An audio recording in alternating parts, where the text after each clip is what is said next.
अस्सलामुअलैकुम, ये है TNN TV। कराची के इलाके नॉर्थ आबाद में हजाम की दुकान में जनरेटर का धुआं बढ़ने से 3 अफराद मौत की वादी में चले गए।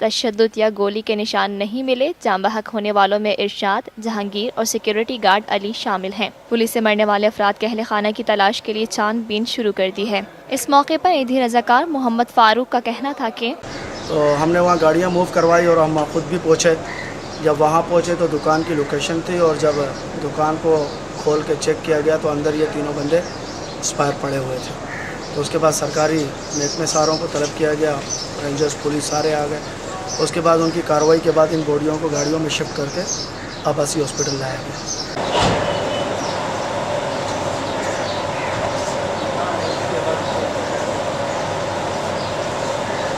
देखते रहिए ताज़ा तरीन खबरें और exclusive reports. Lotus Lake Towers, a groundbreaking endeavor by Lotus Properties.